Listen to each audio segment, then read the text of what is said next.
Minha convidada de hoje, doutora Marínia, ela Fidiuk, sobrenome chique, né? Famoso lá naquela região lá de cima do Paraná, né? Tu tens uma história muito bonita, tudo bem, Marínia? Eu queria que tu Tudo começasses a bem, falar, Sérgio? um pouquinho, Marínia, sobre um livro que tu lançou para que a gente pudesse engatar a razão da nossa entrevista. Olha só, que prazer poder falar do meu livro. Então, meu livro, até ele está aqui do meu ladinho, vou até mostrar para você. Está aqui ele. Isso. Esse livro se chama Os Olhos de Micoco e, na verdade, ele retrata uma história pessoal, né? Uma história minha, permeada das questões históricas da região ali do norte de Santa Catarina e sul do Paraná, que eu sou Pois é, tu natural tens de uma lá. história meio mista lá, né? Tu é meio paranaense e meio catarinense. Isso, isso. Mas de nascimento eu sou catarinense, porque eu nasci em Porto União. E Né? esse livro infantil, ele traz uma experiência do teu pai, certo? De uma figura muito bonita na tua infância que você resolveu traduzir como um personagem. Isso, isso. Na verdade, Micoco era um amigo do meu pai que jogava futebol com ele, né? Então, se passa quando eu tinha em torno de 1 ano de idade e ele teve um momento muito especial na minha vida. E pelas questões históricas que nós vivemos, até mesmo do racismo, durante muitos anos eu senti vergonha dessa história, né? E aí, na medida que você vai estudando história, vai estudando psicologia, você vai entendendo as relações, você vai vendo que eu fui me dando conta que não era uma história para sentir vergonha, era uma história para sentir orgulho, era uma história de gratidão, era uma história da minha primeira superação, que foi um trauma que eu passei, e que, na verdade, uma pessoa que era muito especial, que tinha provavelmente um coração muito bom, me ajudou a superar, que era o Micoco. Então, essa história infantil, ela vai falar de superação, ela vai falar de acolhimento, ela vai falar de diferenças, de como uma criança olha para as diferenças e, principalmente, do quanto a gente pode ser melhor quando a gente aceita as diferenças sem julgamento. Mas por que eu comecei a nossa conversa com você, que é uma terapeuta renomada, neste momento de pandemia? É porque nós desenvolvemos o enclausuramento, né? As pessoas ficando em casa, mãe e filho tendo que manter uma escolaridade, entre aspas, né? Se transformando não apenas em educadora, que muitas já o eram, né? Mas também em professores e professoras. E aí vem um livro infantil contando uma história. Isso significa que a gente pode resgatar a literatura infantil, a gente pode sair do tablet, do celular, com crianças neste momento ainda de reclusão, Marília? Bom, esse livro ele só aconteceu devido à pandemia, né, Sérgio? Porque aí eu fiquei mais em casa, né, diminuiu a carga de compromissos, inclusive compromissos sociais, e eu tive tempo. Então, primeiro, a pandemia ela pode ser utilizada de uma maneira criativa, dentro das nossas possibilidades, né? Então, foi nesse momento da pandemia que esse livro se tornou real, né, Uhum. concreto. E as crianças, independente das aulas online, elas precisam da sensação do concreto. E eu cheguei a fazer uma pesquisa no Instagram, perguntando se as pessoas preferiam o livro físico ou o online, né, o Uhum. digital. E as pessoas preferem o livro físico, né? Engraçado, né? As pessoas preferem o livro físico, e Agora, principalmente as crianças. a criança se identifica com o material, que hoje é tão comum você ver a criança envolvida, né, na babá eletrônica, e você já não tem mais oportunidades de fazer com que a literatura, né, migre para a criança. É que tem toda uma coisa importante nisso, né? Primeiro, a criança está carente. Nós ainda não temos como avaliar, Sérgio, qual será a repercussão dessa pandemia no comportamento das crianças. O que nós Uhum. já estamos tendo são dados das crianças com mais dificuldade na fala e na relação social. Mas quando elas recebem o livro, que as pessoas, para comprar o livro, elas têm que entrar em contato comigo. Então, normalmente, o livro já vai com autógrafo e uma dedicatória. Elas recebem o livro com o nome delas, que a autora escreveu para elas aquela dedicatória. E elas começam a descobrir, porque o livro é bem colorido, ele é bem alegre, as imagens, né? A ilustradora foi maravilhosa, a Micheline Moss. Então, as crianças gostam disso e elas podem pegar novamente, elas podem sentir. A criança precisa do tato. E nós, pais e educadores, temos que ficar atentos a isso. Porque nós temos que lembrar que a criança tem que desenvolver todas as habilidades dela. E a motricidade é uma das fundamentais. Sim. Ela Uhum. precisa desenvolver essa motricidade de folhear o livro, de segurar o livro, Cheirar, né? Porque o papel tem um cheiro próprio, cheirar o né? livro. O livro com cheirinho de novo é uma delícia, né? É verdade. Então, ela precisa ter essa sensação do tamanho, que é diferente do tamanho do celular, né? Ele é flexível, ela pode virar, ela pode pegar a hora que ela quiser, sem que o adulto esteja presente, porque ela pode fazer isso.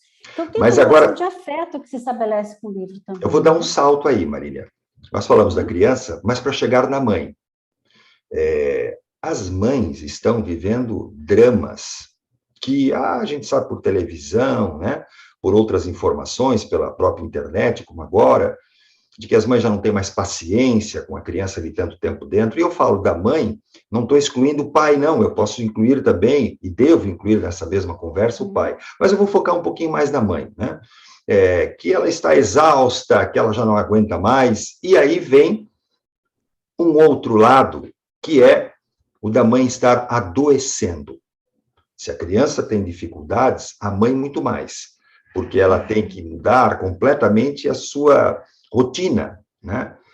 Tem que fazer coisas que até então ela nem imaginava que pudesse voltar a fazer. E, ok, o problema está aí, a mãe ou a mulher está estressada, a mulher não tem mais a vida que possuía, e o que ela pode começar a fazer para tentar mudar esse panorama? O que ela pode fazer consigo mesma? Tem fórmula mágica, Marinha? Não, fórmula mágica não, Sérgio. Mas eu acho que a pandemia ela está dando a oportunidade para a família se descobrir família novamente. Realmente a mulher sozinha ela vai ficar muito sobrecarregada. Então é o momento do grupo familiar entender que cada um vai ter que fazer a sua parcela.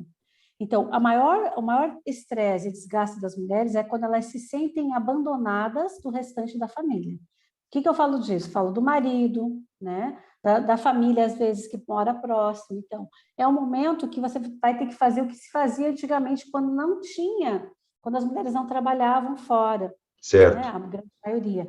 É essa relação familiar. Então, às vezes, entra nisso a cooperação das irmãs, das cunhadas, dos cunhados. Então, precisa que a família entenda que estamos todos na mesma situação. Então, a mulher precisa que o marido, às vezes, chegue em casa e, por mais que ele esteja cansado do seu trabalho, ele entenda que ela também está sobrecarregada. Então, que ele pode assumir por algumas tarefas em casa para que ela possa, naquele momento, poder descansar um pouco. Mas o que eu vejo? As mulheres se cobram demais. Elas querem ser mães perfeitas, donas de casas perfeitas, esposas perfeitas e ainda mulheres belas, né?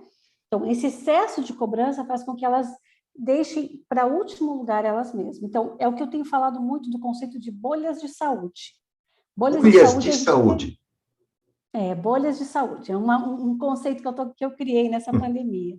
Porque nós estamos todos imersos nesse oceano que se chama pandemia, com todos os seus riscos, com todos os seus agravantes. Mas nós não perdemos a capacidade de nos adaptarmos. E o nosso cérebro tem essa capacidade de adaptação. Então, nós podemos criar nossas bolhas de saúde. Por exemplo, a mulher pode criar um momento em que ela vai dizer para o marido: agora eu preciso tomar o meu banho, eu preciso do meu momento. Então, ela vai fechar a porta do quarto, ela vai fechar a porta do banheiro, ela vai colocar uma música, ela vai tomar um banho mais demorado, ela vai cuidar um pouco dela. Uhum. A família pode criar um momento de bolha de saúde. Em vez de não podemos ir ao shopping, não é recomendado ir ao shopping, vamos fazer o nosso momento. Então, vamos fazer um jogo juntos, vamos rever fotos antigas juntos, vamos contar histórias da família, fazer aquilo que se fazia lá no passado, no interior, quando não tinha televisão, né? Uhum. Então, criar esses pequenos momentos de troca. Às vezes, é fazer uma chamada de vídeo para uns amigos e conversar sobre. Eu tenho uma amiga minha que faz uma coisa muito bonita com a família dela. Todo sábado eles têm um momento que eles se reúnem e cada vez um traz uma poesia.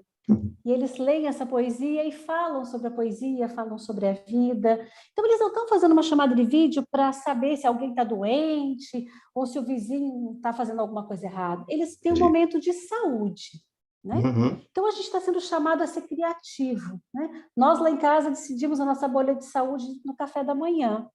Nós ligamos música, né? Então, cada dia um escolhe a música, a seleção de músicas para o café da manhã. Então, é uma forma de a gente criar Tem alguém que saúde. escolha funk ou rap, alguma coisa assim, não? Não. Ai, que bom! Não. Então são pessoas saudáveis, ok.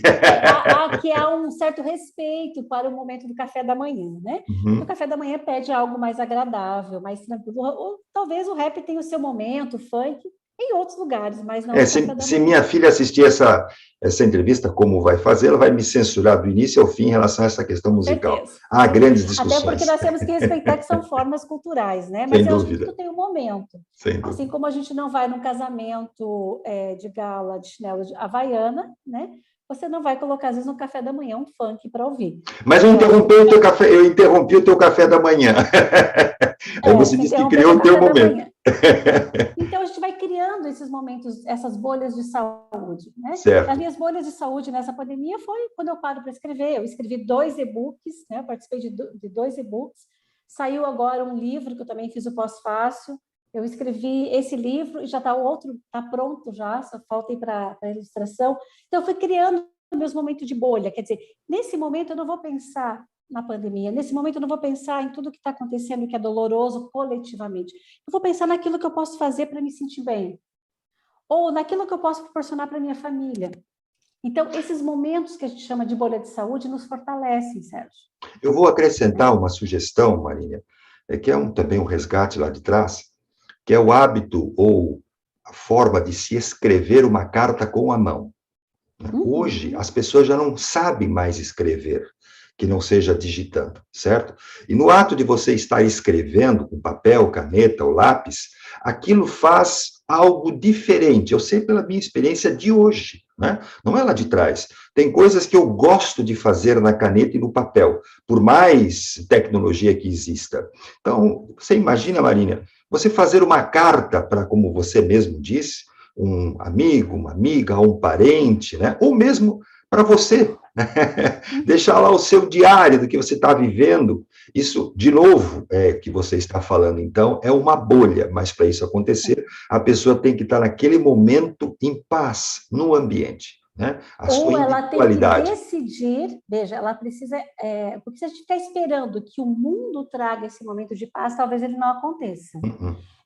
Nós adultos precisamos usar o nosso livre-arbítrio e tomar a decisão de que eu, independente da pandemia, vou trazer um momento de paz agora.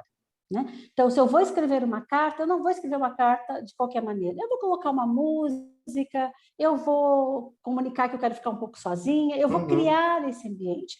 Mas isso, nós estamos ainda muito imaturos, a maioria de nós. Nós queremos que o mundo se reorganize e aí a gente vai chegar e fazer.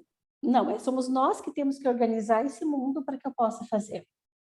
O sonho, Marília, tem uma questão aqui de que as pessoas não projetam pós-pandemia. Eu quero acabar com a pandemia, eu quero acabar, quero que saia logo, mas ninguém faz sonhos depois da pandemia. Uma viagem, por menor que seja, quando eu digo viagem, muitas vezes é um passeio, certo? A estatística mostra que as pessoas em Santa Catarina não estão viajando mais do que 300 quilômetros.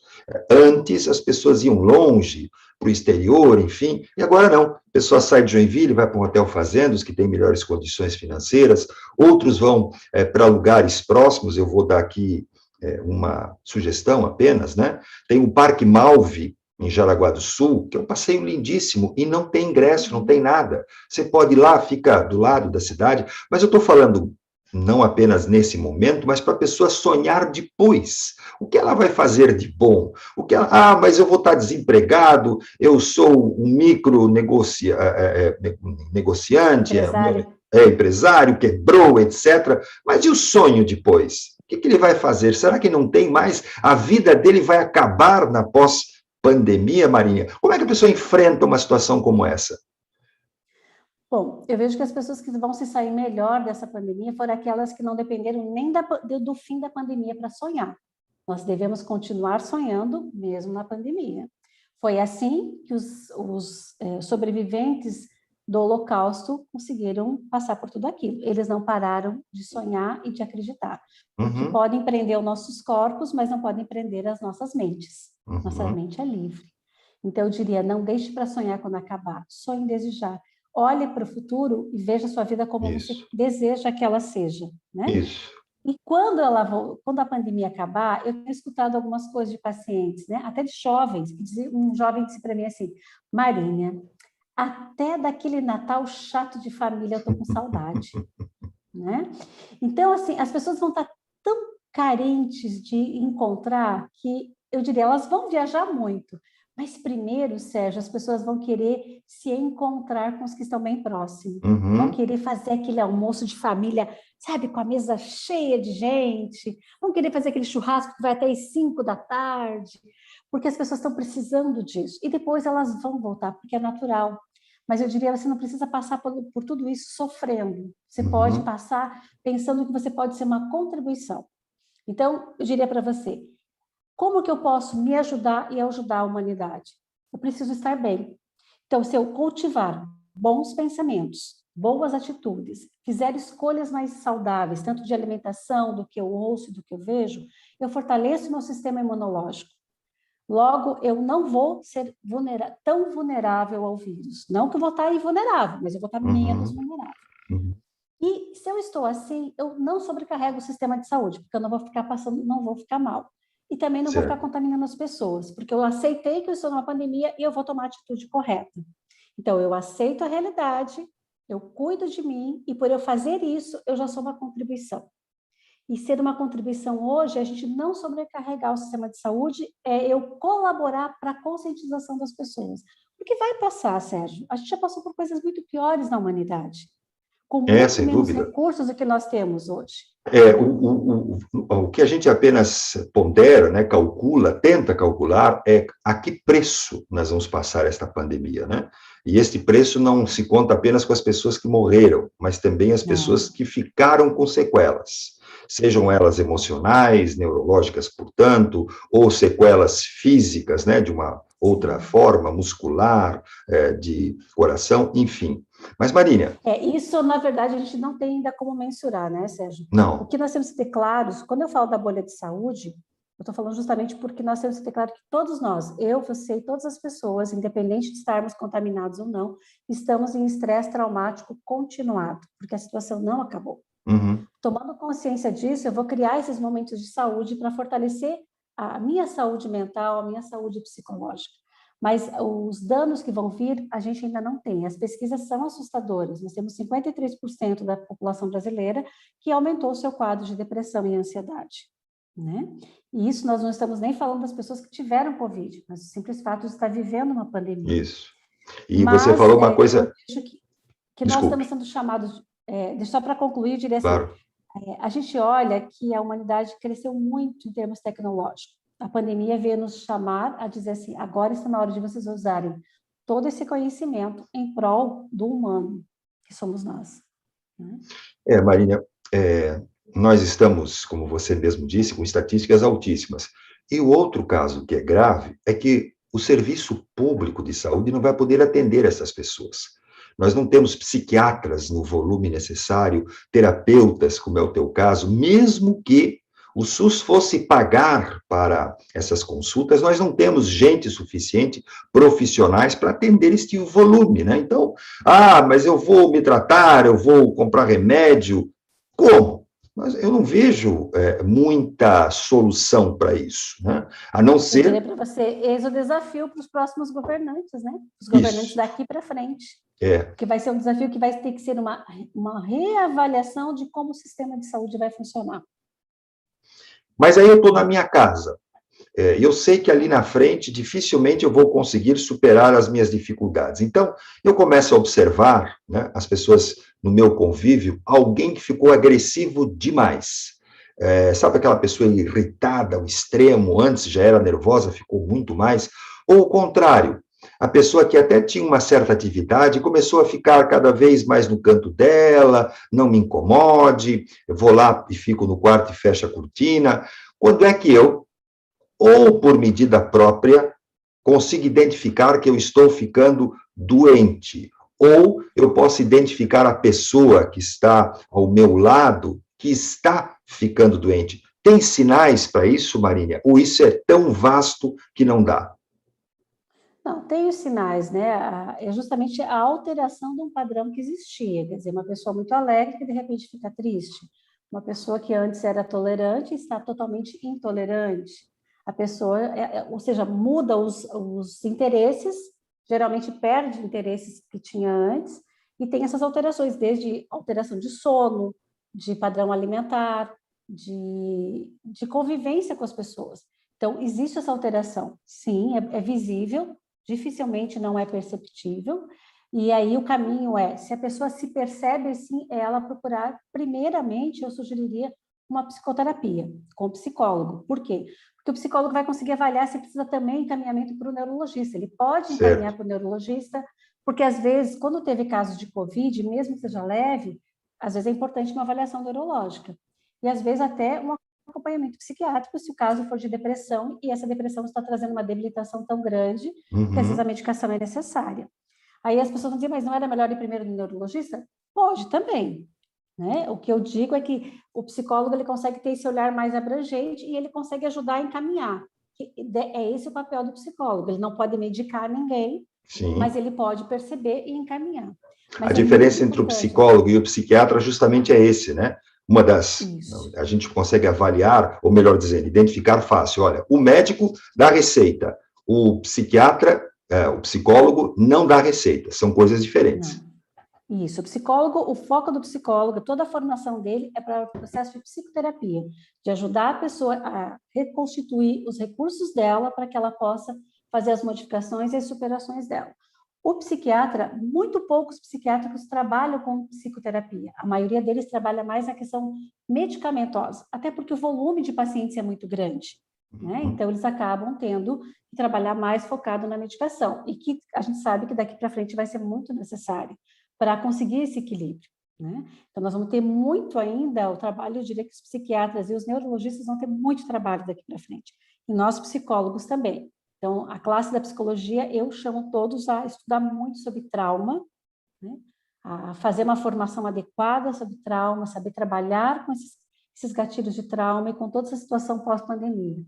E eu diria para você, outra classe, os terapeutas ocupacionais, para as pessoas que ficarem com lesões motoras, tal. Fisioterapeutas e terapeutas ocupacionais vão ter muito trabalho. Então, eu diria que a classe da saúde vai ter muito trabalho daqui para frente. Mas nós temos que ajudar a população a perceber qual profissional pode colaborar de que forma, entende? Isso eu acho fundamental. As pessoas que são sozinhas. Hoje, também, o mundo revela, né, que, por opção, a pessoa não quer casar, a pessoa não quer ter filhos, quer viver não solitariamente, sozinha, que são coisas diferentes. Muitas e muitas vezes, esta pessoa, ela se entrega ao mais fácil, né, que estamos aqui fazendo, né, redes sociais, enfim. E aí, tem gente, né, principalmente as mulheres, que trabalham com coisas manuais, o tricô, o bordado, a pintura. Por que o homem não faz isso, Marília? É alguma coisa patológica, é alguma coisa neurológica ou é apenas conceitual? É apenas questão cultural nossa, né? Eu acho que é questão muito cultural, que foi visto isso como atividade feminina, quando na verdade é apenas um trabalho manual, né? Então, eu diria para você que eu vejo, por exemplo, eu vejo o exemplo de uma pessoa muito próxima que é minha filha. Ela está sozinha, ela não sai desde março, não encontra os amigos, porque ela é extremamente consciente. Mas ela faz a meditação, ela faz yoga, ela está lendo, ela está escrevendo um livro, ela está criando. Então, o problema não é você estar sozinho, o problema é você não conseguir buscar coisas que te façam bem. Se o que te faz bem é costurar, costure. Se o que te faz bem é fazer tricô, faça tricô. Né? Independente de ser homem ou mulher. Independente de ser homem ou mulher. Né? Eu conheço homens que fazem tricô e fazem muito bem. Né? Tem homens que pintam quadros e fazem isso maravilhosamente bem. O importante é você entender que você precisa ser a tua melhor companhia. Né? E vou te dizer uma coisa, se a pessoa tem uma espiritualidade, ajuda muito nesse momento também, sabe, Sérgio?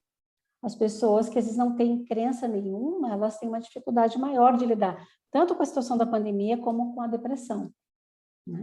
Por que tem essa relação com religiosidade com pandemia e depressão? Onde é que está aí o gap? A maioria das religiões, elas vão trazer um sentido para a vida da pessoa, né? Então, as cristãs vão falar do céu, vão falar da questão da salvação. As religiões que têm a questão do reencarnacionismo, a questão da compreensão da evolução, né? Do quanto você precisa ser uma pessoa boa, e a maneira como você vai lidando com os desafios vai te permitir evoluir ou não. E você tem uma perspectiva de que há algo após a morte. Todas as religiões, elas de alguma maneira trazem essa esperança de que se o meu corpo morre, é o meu corpo físico, há algo para depois. Se eu não acredito em nada, é como se realmente eu fosse acabar. Acabou, né? E isso traz muita desesperança, traz desespero, traz medo. Marília, falamos aí sobre livro, falamos aí sobre cartas, falamos sobre reuniões e saudades, fotografias, falamos também de tricô e crochê. A minha mãe, viva hoje, mas continua viva, graças a Deus, mas hoje ela não consegue mais o crochê. Ela me dizia assim, meu filho, sabe por que o crochê me faz bem, me relaxa? Eu digo, não, mamãe, não faço ideia, a senhora fica ali com aquelas agulhinhas e o fio, né, que a senhora de vez em quando pede para comprar, porque não achou a cor exata, etc e tal. Ela disse, meu filho, que eu tenho que ficar contando. E esta concentração em contar faz o meu cérebro relaxar ao mesmo tempo. Engraçado, né, Marília? Como é que as coisas, a princípio, não se conectam, né? A razão da lógica com a emoção. Mas, na verdade, tem uma lógica, é que nós não está sendo vista, mas se você pensa, assim como sair para caminhar é tão saudável, se você perceber o tricô, ela está trabalhando com duas mãos, olha só o movimento. É uma estimulação bilateral do cérebro, assim como caminhar. O pintar também, né? A pessoa está pintando, está mexendo. Então, cozinhar também. Cozinhar tem a coisa afetiva do meu movimentar. Então, isso tudo faz uma estimulação cerebral e estimula sensações boas. Nós temos que lembrar, se eu fico vendo programas ruins, notícias ruins e pensando coisas ruins, eu produzo noradrenalina no meu cérebro. Isso coloca meu corpo no estado de luta ou fuga. Se eu vou cozinhar amorosamente, se eu vou escrever cartas, ler livros, sair para caminhar, eu estou produzindo endorfina, dopamina, né? Ocitocina, eu estou rindo com pessoas. Isso faz o quê? Faz com que eu resgate uma sensação de bem-estar. Então, é uma questão de inteligência a maneira como eu vou lidar com o meu dia a dia, com as minhas escolhas. Marília, muito obrigado pela tua aula, né, pela tua entrevista. Quem quiser fazer um contato contigo pelas redes sociais, que eu acho mais fácil, como é que te acha? No Instagram é Psi Marília Fediuk. Como é que você escreve Fediuk? F-E-D-I-U-K mudo no final. Ok. É como está na sua... então, é o mesmo do seu nome, onde está escrito aí embaixo na legenda. É o mesmo nome. Isso, é o mesmo. Isso mesmo. Então, é Psi Marília Fediuk e no Facebook é Psicóloga Maria Fediuk. Muito bem. Nas redes sociais me encontra. Muito obrigado mais uma vez. Felicidades, saúde, já que você foi vacinada. Parabéns pelo trabalho. Obrigada, eu que agradeço e desejo que todos nós possamos nos abraçar em breve.